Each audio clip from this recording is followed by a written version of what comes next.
Apple, Samsung, Microsoft, Lotte, Mango. These big names were the crown jewels of the traditional Chinese manufacturing prowess. And now these companies are leaving China for good. Beijing can't seem to save its economy from the deepest pitfall and its impending doom. In the newest brewing crisis, many firms are leaving China to relocate their operations in other emerging economies. As it stands today, the Chinese Communist Party is losing business by every passing minute. So what's happening? Let's break it down.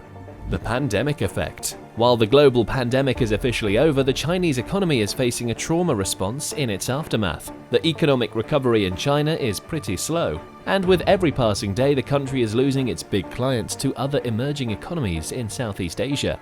And well, the Chinese Communist Party can't seem to retain big companies to live off China's manufacturing capacity. It's almost diabolical. Ever since the 80s, the world had an undisputed king of manufacturing industries. In its early origins, China compelled big firms and corporations to bring their operations into the industrial towns of the country. That worked like a charm. Profit-motivated companies were always hunting for industrial sites that had strong supply chain networks and cheap, abundant labor. China fits the portfolio best. Before 2020, the superpower of the East was meeting the needs of its colossal population as well as the rest of the world. Then everything changed. The pandemic exposed China's vulnerable link in the global supply chain network and risk mitigation mechanisms. Essentially, the industrial planners had no robust ways to deal with a diminished workforce and high surges in homegrown demand. The world was heavily relying on China to import big production of surgical masks, which became the most important commodity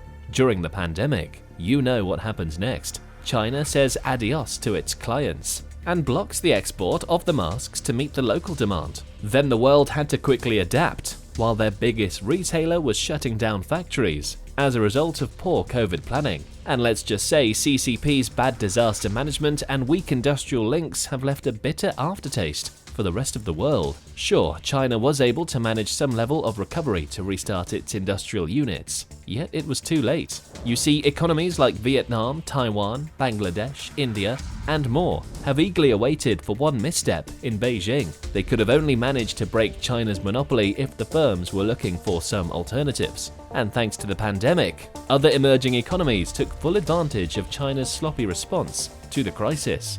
But then also the firms also lost interest in China and its so-called safe haven for a big structural reason. You see, Western and Japanese countries had a huge incentive to shift their operations to the Southeast Asian hub, cheap labor. In the early 2000s, China's annual average wage was slightly over 3% of the US equivalent. While this particular statistic reeks of exploitation, firms were happy to save big bucks on labor. This sort of advantage has lost its charm over the years. Over the years, the Chinese economy has developed at unprecedented rates. This means the workforce demands a regular increase in wages. Starting in 2021, the Chinese average wage was just 1/3 of the American equivalent. The gap has narrowed down significantly. To be fair, overall the country still offers cheaper labor than parent companies like the US or the EU. But in comparison, emerging economic zones like Bangladesh have almost inhumane metrics of wages. And yep, corporations love those. All in all, companies don't have to live through the classic Chinese bullying. Historically, the CCP has earned criticism because of its unethical policies on patented intellectual property. The government wants foreign corporations to share their technological secrets with the state, so its native industries can produce the same product cheaper and faster. With cheap labor gone, firms don't have to give up their IPs to keep their industries running. Human rights reset. All things considered, the COVID-19 pandemic exposed CCP for its horrendous human rights violation and anti-people policies. There is little doubt that the Chinese state was a colossal failure when it came to tackling the COVID outbreak. China's zero COVID policy left its own people hungry, destitute, and sick, while the CCP was desperately trying to hide the mountainous death toll in the country. The entire world had its eyes on Beijing when the city erupted into massive pro-democratic demonstrations. People knew that their state had failed them. The particular showdown by the masses had a rippling impact on the workforce that was coerced into quarantining in industrial complexes like Foxconn. Many viral videos showed how the Foxconn workforce was trapped inside the unit with no food or medicines. So as a last resort, people broke the quarantine seals, attacked the security deployment, and stormed their own workplace.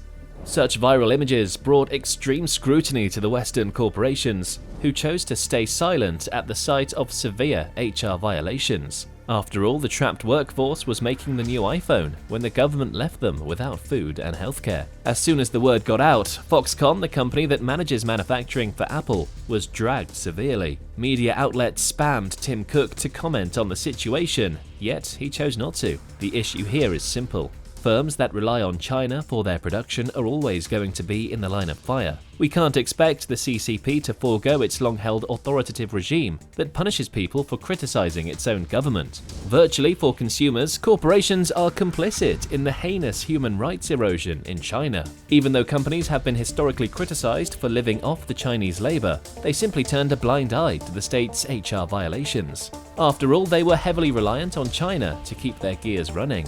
Now, with alternative markets, firms have a free pass to turn a clean slate on supporting human rights abuses in their manufacturing plants. Companies like Apple and Microsoft want to take advantage of their strategic relocation. And let's just say Tim Cook doesn't want to bow down to the authoritative CCP anymore. In this dawn of relocating operations, tech firms would have a huge leeway for not complying with Chinese censorship. Even today, tech firms have to live by the rules of CCP that involve infringing on their user data, weakening of encryption, and removal of apps, simply because Xi Jinping asked for it.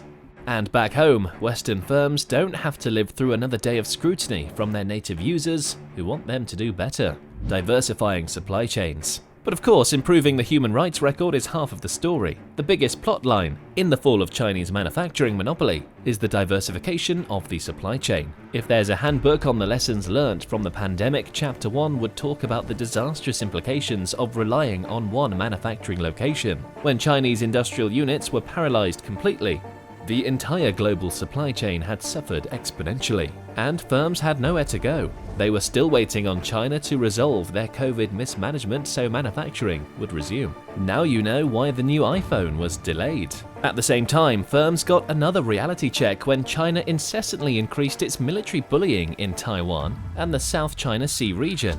As an immediate effect, Chinese manufacturers and their US clients scrambled to secure their operations within the country. They were worried that if China was to instigate its military prowess in the critical region, their supply chain would be extremely vulnerable. But of course, the biggest tipping point in this entire ordeal is twofold: Beijing's extremely volatile relations with Washington and the war in Ukraine. When the Chinese military allegedly deployed a bunch of spyware in the US, the geopolitical tensions were at an all-time high. Both countries were ready to discontinue their diplomatic relations to start a new era of cold proxy war. That dangerous geopolitical shift alarmed the US clients who were relying on Chinese manufacturers. So they did something unprecedented: ask their manufacturers to shift operations to countries like Thailand and Vietnam. Soon enough, many homegrown Chinese firms started to leave their country to appease their big money clients. Later on, Russia's aggressive military campaign began to test China's waters too. The country's relentless support to Moscow threatened firms again. Many manufacturers worried